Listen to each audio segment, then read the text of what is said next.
Welcome to another edition of 42 Straight Years In. I'm a crackhead update. Lion Willie and his pretty little girlfriend dropped in this morning, and I cooked breakfast. I got back in the salad and I cooked some breakfast, French toast. We eat it prison style. When they got French toast or pancakes in prison, man, they love for it to be served with peanut butter. You spread the peanut butter on the pancakes or the French toast, or you just mix it in the syrup, then pour it over the pancakes or French toast. And I got them eating prison style. I scrambled some eggs, beef sausages. We had all type of condiments. You know, you want jelly or you want salsa, whatever we got all that. We sit there and ate and was talking.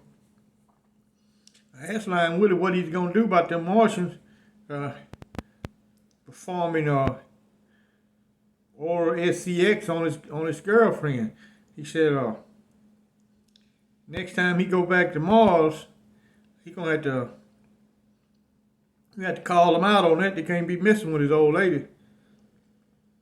He said she too delicate. She can't handle that hard pounding that the Martians put down. He said she can't hang.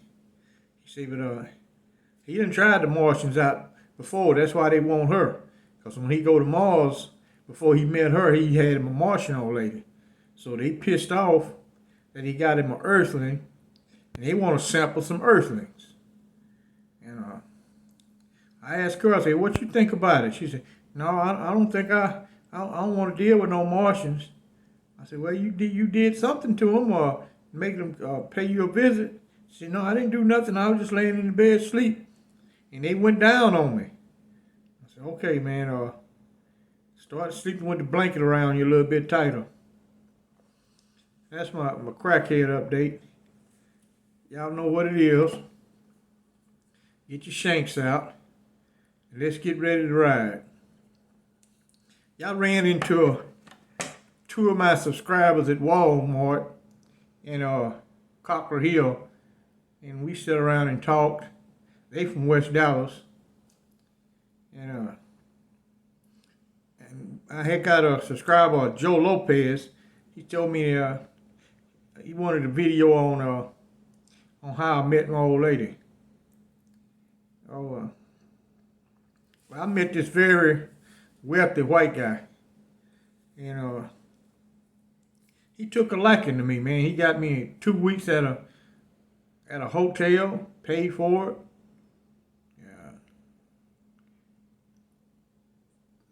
And he told me, he said, man, you need to start socializing with wealthy people.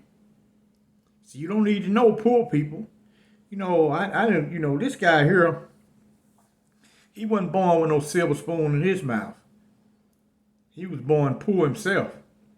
Now he's a multi-millionaire. But you know, I didn't want to tell him, hey man, I'm just going to go up and meet these people. You know, at the time, I'm making a little money, but nothing to brag on. I ain't got no car, I ain't got nothing. You know. But I was always patient. You know, people who've been free their whole life, they're going to build up some assets. Hell, you've been out here all your life. You should have a car, a house, nice clothes. You're supposed to have all of that. Just like I did good on the inside, you should do good on the outside. You know, he told me, he said, man, I'm going to take you to church with me Sunday. He went and got me a suit. He said, I'm going to take you to this church that I attend. He said, all wealthy people attend this church. He said, I'm going to introduce you to these people. I'm going to try to allow you to speak so you can make you some money. So he hooked me up. After the church service, they gave me a standing ovation. After the church service, man, they was coming up.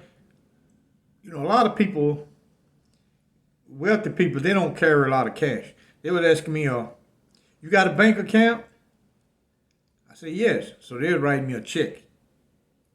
Plus, the church gave me a check for a speaking fee. And I saw this pretty lady. She walked up and hugged me. And I went all the way prison style. While I was hugging her, I'm rubbing all on the woman's ass. And she said, how did you get out here? I said, he brought me out here. She said, well, you ain't got to ride with him. You going to ride with me. She said, she handed me the keys. She said, I got a white Range Rover. Just go sit in the car and wait on me. I got to talk to a couple more people here. So that's how I met her. At this church. She ain't been back since. She ain't never been back to this church since. And there's people there, man. You look at their parking lot, them Porsche, BMWs, Range Rovers, Bentleys, those type of cars at this church here. These people got some money. And that's where I met her at. She younger than I am. She just turned 31. And so far we've been going on 2 years. We've been hanging in there for 2 years. She don't believe in marriage, and she don't like kids. And she'll tell you straight up, no kid is never coming out of me. Her philosophy on life is kids destroy a female. She based it on different facts she'll come up with. She done told me the story so many times. But that's her life. She gonna live it through her eyes and not through my eyes. All these murders and shit going on, when you kill someone, you put them out of their misery. And your misery just started. His misery is over with. Yours just started. Here in Dallas, you ain't got a lot of money to hire one of these high-octane attorneys. You is royally screwed. Unexplained murder for some dumb shit, man, they not going to cut you no slack. So effectively, you have killed yourself. You may be alive in that prison, but there's going to be a many days you're going to wish you wouldn't have shot that guy. You was over here in Dallas eating you some good food. Now the food is horrible. They basically all the units, some of the units that still house old guys, the food is fairly decent. But there's a lot of young guys at that prison, the food is horrible. And these new wardens, they don't give a shit about no food. That's their least worry. Once the chairman of the Texas prison system and the governor came to the prison. Now the warden selected me to speak to him. And I'm not going to talk about food and all that shit, but the chairman of the prison system and the governor don't have a damn thing to do with the food. I know that. It is up to that unit warden. You can eat better. The unit warden, all he got to do is tell that kitchen manager, prepare this food better, and it's a done deal.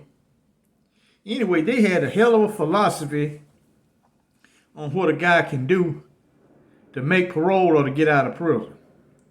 He said that if a guy would pay restitution to the crime victim, that'll greatly help him on making parole.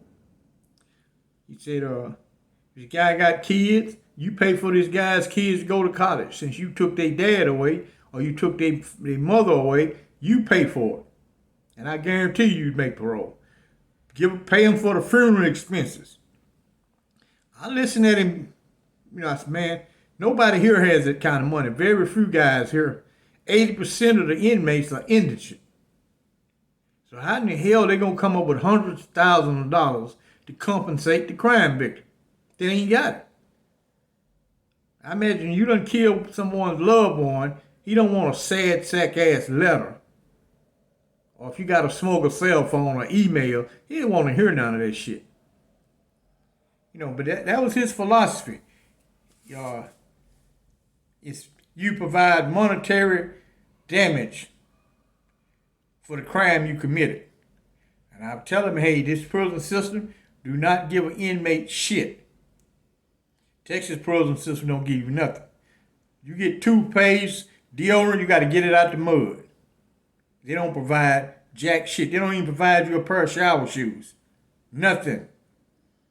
They provide you a pair of socks, clean socks, work shoes, a pair of pants and a shirt which you can change, but some prison depends on where you work at every day. They give you clean sheets once a week and a clean blanket and a mattress with the pillow sewed inside of the mattress. Now, when I first came to prison, we had real mattresses made out of cotton, a real mattress, and a real pillow. But that was way back in the day. That shit didn't change a long time ago. I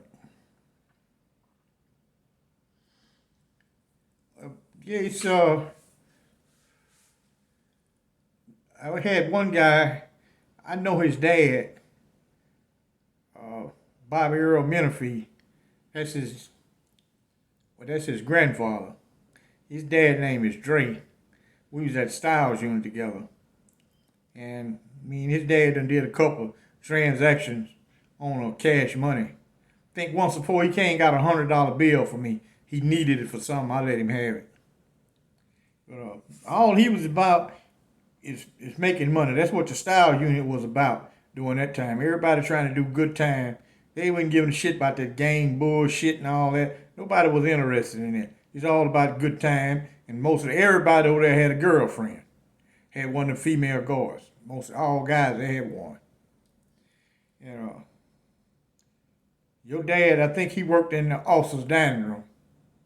That's where he worked at. And I've talked to him since we've been out. Matter of fact, I've talked to him on Messenger. We got a partner that's still locked up. We did a 3-way call because he got a cell phone. I was able to look right inside the cell block that I used to live on. Some of the same guys sitting in the same damn seat, standing in the same spot they always stood in.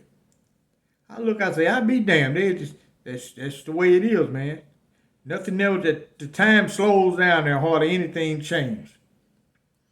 You're going to have to change yourself. It's all up to you. The warden can care less. You cause him problems, he's going to place you in administrative segregation. They're going to give you more time. In Texas, they will keep you in that administrative segregation until you die. They don't give a shit. They will keep you in there forever because you're assigned to administrative segregation indefinitely. You don't have a term. So you can go in there for some petty bullshit, possession of a weapon, and end up standing there 12 years because you're catching disciplinary inside of segregation. It was cloudy outside.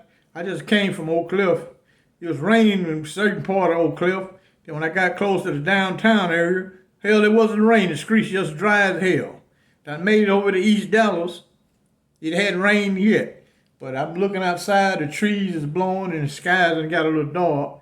So I don't know what the hell's going to happen. I couldn't get my parking space last night. Somebody done parked in my damn spot. That's okay. I got to get this video uploaded. This is going to be one of my short ones because I'm just doing a bunch of rambling. Y'all follow me over on Patreon. Keep your shanks ready.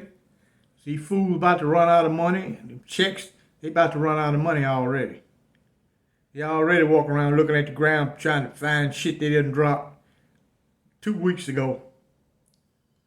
Now follow me on Patreon, like and subscribe, and I thank you for watching.